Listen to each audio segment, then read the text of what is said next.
más del 60%, 50% de colegios continúa en un estado deplorable, en condiciones que no garantizan, digamos que la calidad, ¿no?, y la dignidad de una educación para todos. Estamos ahora conectados telefónicamente con Agnieszka Céspedes. Ella es fundadora de la Asociación Nacional de Padres de Familia de las Escuelas de Formación Básica, ANAPEF. Agnieszka, buenos días. Buenos días, Nicolás. ¿Cómo estás? Muy agradecida por el espacio. Estamos al borde para el 13 de marzo, que se ha anunciado y ha sido ratificado en diversas oportunidades en las últimas horas por el ministro de Educación, que las clases se inician el 13 de marzo. Y la pregunta es cómo estamos para ese inicio de clases.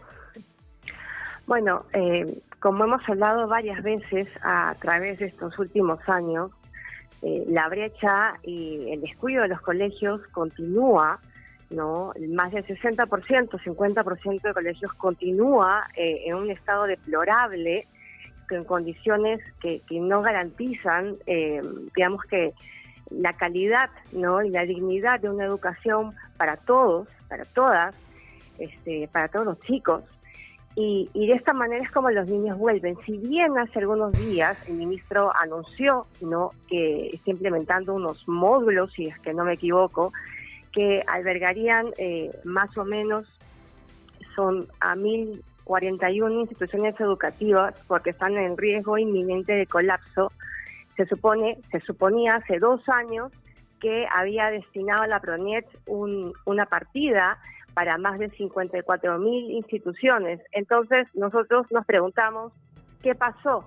Y si pregunta a la gente por qué nos interesamos en la educación pública si vemos la privada, porque para nosotros la educación tiene que ser equitativa y en equidad para todos. Entonces, sí, hemos evaluado cómo ha sido, por ejemplo, la migración, ¿no? Porque se quejaban mucho de que la educación privada estaba muy mal, y sí, efectivamente, si nosotros vamos al pasado y nos retomamos, por ejemplo, al 2019, ¿no?, el PAI, es decir, cómo estaba dividida la educación privada en cuestión de matrículas, la privada del 2019 tenía un 26% y la pública un 74%. El 2020 para agosto, es decir, cuando ya había salido el DL y los papás migraron, la privada bajó a un 20% y la pública aumentó un 80%, pero, ojo, estamos hablando de matrículas que eran con alumnos que estaban en el sistema remoto, ¿cierto? Ahora, al día de hoy, la matrícula para el 2023 está en un 27% en colegios privados, ¿sí? Y en colegios públicos ha disminuido. Perdón, estoy equivocándome. La matrícula, sí, ha aumentado un 27% en colegios privados.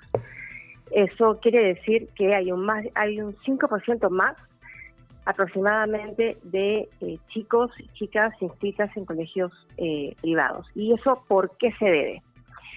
Nosotros nos preocupa que se deba porque la infraestructura está mal, porque los chicos no tienen un lugar y hay hacinamiento escolar. Nos gustaría que el ministro sí pueda decirnos qué cantidad de alumnos están en cada salón, porque educar a los niños no es solamente abrir el colegio, abrir las puertas del colegio, y voy a mantener lo que he repetido los últimos 3 años, Nicolás, no es solamente que el chico entre al colegio, se sienta en la carpeta y reciba clases. No, el profesor tiene que estar capacitado, el aula tiene que estar digna, el niño tiene que estar alimentado, y lo vamos a seguir repitiendo. Y para no desviarme del tema, es importante hablar de cifras que preocupan mucho, ¿no? En el lado del privado, los incrementos de tensión, los contratos que hay abusivos. Hay colegios que se portan muy bien, Nicolás, y hay otros que simplemente siguen con la teoría de firma y si no te gusta, te vas. Si bien Indecopi ha estado interviniendo y ha hecho una gran labor, la cual hoy felicito nuevamente, continúa, por ejemplo, el tema de los textos escolares y las listas que les piden a los papás que por favor los entreguen los primeros días cuando se sabe que por norma no lo deben exigir, ¿no? Por norma no deben exigir eso. Después hay cobros que están contemplados en la ley, que son, en el caso de colegios privados, que son la cuota de ingreso, la matrícula y luego la pensión. Cualquier otro cobro no está contemplado en la norma, en la ley, y lo pueden y lo deben de denunciar. Es importante. Y algo que quedó el año pasado, hay que repetir, por favor, Agnieszka, solo está permitido el cobro de una cuota de ingreso, la matrícula y la pensión. Nada más. Ningún otro, no, nada más. Si el colegio le exige un cobro adicional, debe de ser reportado y denunciado en Indecopi. Indecopi, repito, está haciendo una muy buena labor con la página de Checa tu Cole, así que el lugar donde se debe de denunciar estos abusos es Indecopi, porque es la institución que regula, entre comillas, regula lo que es la gestión privada, ¿no? Privada. La pública es el Ministerio de Educación. Y acá, volviendo un poco al tema que nos preocupa bastante, que es el tema de la violencia en los colegios, ¿ya? Y acá sí quisiera que me permitas, por favor, unos minutos, porque abrir colegios y decir que estamos listos también tiene que darle a los papás la seguridad de poder saber que sus hijos van a entrar al colegio y van a salir sin lesiones físicas, sin violencia psicológica, y algo muy grave que se ha visto el año pasado es la violencia sexual, ¿no? Por ejemplo, en resumen, en el 2022 tenemos 12.000 casos de violencia escolar registrados en el portal CICB. Solo 43% de estos casos han sido resueltos, Nicolás. 43%, es decir, cerrados. Más de la mitad de los casos simplemente quedaron en denuncia y nunca se llegó hasta el final en sancionar a los responsables o tomar alguna medida correctiva. Exacto. Y si yo me voy, y si nos vamos a, por ejemplo, a los casos, todos los casos son importantes, Nicolás, pero la violencia sexual en un colegio, las violaciones cometidas dentro de un colegio son gravísimas, Nicolás, son gravísimas. Y eso es, nosotros tenemos que cuidar la familia, que cuidar las escuelas, porque la educación es lo que va a generar a los ciudadanos que luego van a gobernarnos, que luego van a estar siendo parte de nuestra sociedad y de nuestro Perú. Si queremos realmente cambiar, el enfoque tiene que ser siempre en educación.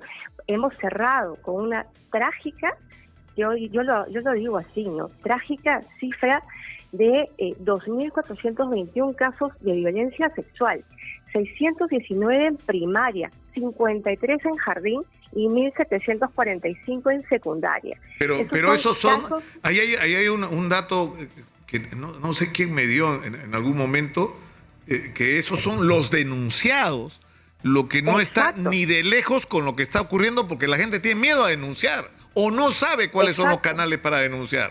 No sabe. ¿Por qué? Porque nosotros, por ejemplo, hemos exigido y hemos pedido que, por favor, dentro de la matrícula a nivel nacional, para todos los colegios por igual, al papá se le dé un instructivo de cómo debe hacer el uso del portal CICB. Porque el papá tiene que saber que si pasa una agresión dentro del colegio, física, psicológica y sexual, cuáles son sus derechos, cuáles son las responsabilidades del centro educativo. Por ejemplo, para terminar de cerrar el tema de lo que es violencia sexual, los directores tienen 24 horas para hacer las denuncias en el Ministerio Público. Preguntamos hoy, Contraloría, ¿alguien ha verificado que eso se haya hecho? Nosotros disponemos de los colegios, porque el año pasado se liberó la información, fue pública, con los nombres de los colegios, cuántos casos tenían, qué casos tenían y en qué estado estaban. Entonces preguntamos hoy al Ministerio de Educación si puede cerciorarse que efectivamente los colegios privados con denuncias de agresiones sexuales han cumplido con su labor en 24 horas. Porque a la fecha, repito, si hablamos de violencia sexual, no, estamos hablando que hay casos sin resolver. De los 2.421 hay 1.655 sin resolver. Entonces, ¿cómo estamos? ¿Qué estamos creando, Nicolás? Agnieszka, tenemos que terminar por hoy, pero te quiero comprometer para seguir conversando la próxima semana sobre este tema, sobre las condiciones en las que estamos llegando, porque hay un tema que a mí me parece que debería preocuparnos a todos, que es el de la deserción escolar, de la cantidad de chicos que no están terminando el colegio, hay cifras pero alarmantes sobre este tema, pero eso lo vamos a dejar para un próximo encuentro, Agnieszka. Te agradezco mucho, como siempre, por atendernos y por la información tan valiosa que nos brinda.